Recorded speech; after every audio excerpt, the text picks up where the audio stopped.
Ok, grand chef. Alors, vidéo à chaud. Je viens de... Je sors d'un appel de vente avec un mec qui voulait me closer, qui voulait me vendre en accompagnement business. Et tu sais, souvent les mecs qui débutent, ils veulent te vendre un accompagnement business alors qu'ils n'ont pas de business. Et lui, c'était son cas. Et ça se voyait. Pourquoi ça se voyait? Je t'explique. On était en appel de vente. Voilà, très bien. On arrive dans l'appel de vente et je vois que vraiment, c'est un amateur. Comment je vois que c'est un amateur? Bah déjà, il s'est pointé avec sa bite et son couteau et c'est tout. Il n'avait pas de script de vente. Il hésitait. Il me disait des genres, du coup, à peu près. Voilà, c'était pas clair. Il y avait des tics de langage. Il me menait, on ne voyait pas trop. Enfin voilà, on voyait que il closait jamais personne, il faisait jamais d'appel de vente et jamais il a appris à vendre.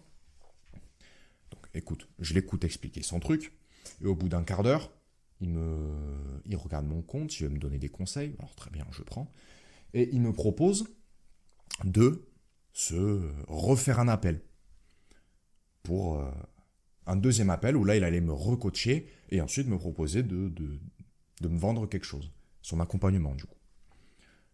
Et donc je lui ai dit, concrètement, on va l'appeler Nicolas. Alors, Nicolas, je peux être totalement transparent avec toi ou pas? Il m'a dit oui, vas-y. J'ai dit, t'as pas l'air... comment dire? Tu m'as pas convaincu, j'ai pas confiance. Il m'a dit pourquoi? J'ai dit regarde, est-ce que t'as un script de vente? Il me dit non. Je dis ça se voit. Est-ce que t'as un trépied? Il me dit non. Je dis ça se voit. Est-ce que... Comment dire? Le mec, bah, j'aurais dû m'en douter, mais bon, je voulais quand même voir, j'ai laissé le bénéfice du doute.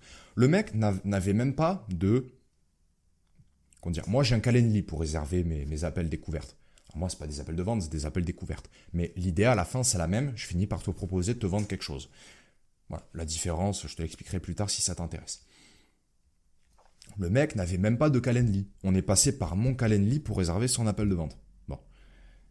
Et donc, il me déroule, l'appel se déroule et tout.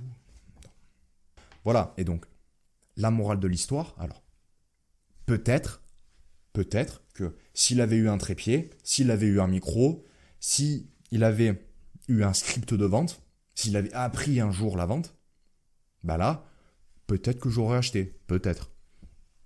Alors que là, je voyais vraiment que c'était un amateur, tu vois, je voyais vraiment que c'était un amateur. Ça faisait un mois qu'il avait commencé le business, à tout casser. Il n'avait pas acheté de trépied. Et comment dire? C'est son hésitation qui a trahi ça. C'est son hésitation. Le fait qu'il disait une phrase et il savait pas trop ce qu'il allait après. Le fait que il essayait de me conseiller, mais il savait pas trop quoi me dire. Les tics de langage. Voilà. Le fait qu'on voit que tu es hors de ta zone de confort, le fait que tu n'as pas l'habitude de faire ça, le fait que tu hésites, que tu ne saches pas quoi dire, ça tue ton autorité, ça... On n'a pas confiance en toi, en fait. On n'a pas confiance en toi. Donc, je tire une leçon de ça, on va dire. Je t'en fais une vidéo. Si tu essaies de convaincre quelqu'un et que tu cales des des genres, mais du style, que tu sais pas quoi dire, que tes phrases elles sont pas cohérentes, bref, que tu as l'air d'un touriste, ben, tu vas pas le convaincre. Tu vas pas le convaincre. Déjà, le mec, je l'ai vu arriver, il avait pas ouvert la bouche. Alors, on dirait que je le descends. C'est absolument pas pour le descendre, hein. J'y ai dit. Nicolas, c'est pas pour te descendre. Mais c'est pas possible. Donc, c'est pas pour le descendre. Mais je l'ai vu arriver, il avait pas encore ouvert la bouche. Je savais qu'il y avait un problème.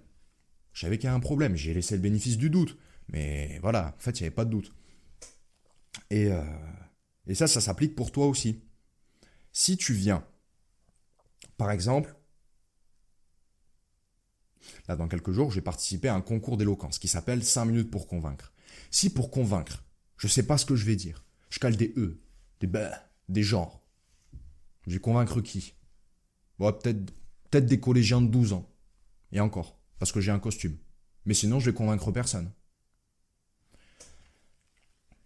La morale de l'histoire, c'est que un expert, il sait ce qu'il dit. Un expert, il ne bégaye pas. Un expert, il te dit qu'il va t'emmener au point B, Il connaît la route exacte pour aller au point B. Il te fait pas passer par C, par W. Lui, il te trace une autoroute droit devant toi, du point A au point B. Et le fait qu'il ait connaissance de cette autoroute et le fait qu'il sache exactement comment t'aider, qu'est-ce que tu dois faire, eh ben, ça fait qu'il bégaye pas. Ça fait qu'il bégaye pas. Concrètement, si tu bégayes, il y a deux possibilités. Soit tu es un touriste, auquel cas, je peux rien pour toi, tu es un touriste, il faut te sortir les doigts, il faut bosser. Deuxième possibilité, t'es stressé. T'es stressé. Et si t'es stressé, je t'ai fait une vidéo sur la prise de parole, comment faire pour ne pas bégayer au moment d'un oral. Et voilà. Mais en tout cas, te dis pas, non, ça va passer. Ça passera pas. Et ça marche dans tout. Là, on était dans un appel de vente. Mais si tu es étudiant et que tu fais un exposé, que tu bégayes, c'est mort. Si tu fais un concours d'éloquence comme je vais le faire et que tu bégayes, c'est mort. Si tu vas voir, allez, je vais prendre plein de situations.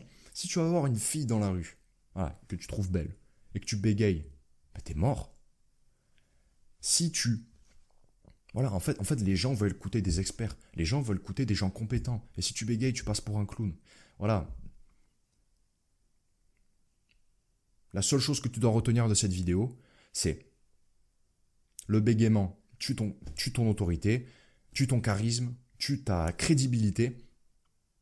Et il y a deux moyens de le résoudre. T'arrêtes d'être un clown, tu te sors les doigts et tu bosses pour maîtriser ton sujet. Et deuxième possibilité, tu réduis ton stress. Pour que... En fait, le premier, tu vas avoir des moyens, tu vas développer tes moyens quand tu vas bosser. Et le deuxième, il va te permettre de garder tes moyens. Quand tu réduis ton stress, tu vas faire en sorte de ne pas perdre tes moyens au moment de l'oral. Mais tu peux être aussi détendu que tu veux. Si tu n'as pas de moyens, tu n'as rien à fournir. Bon, voilà, c'est tout ce qu'il y a à retenir aujourd'hui. Je te dis à bientôt pour une nouvelle vidéo. Ciao, ciao.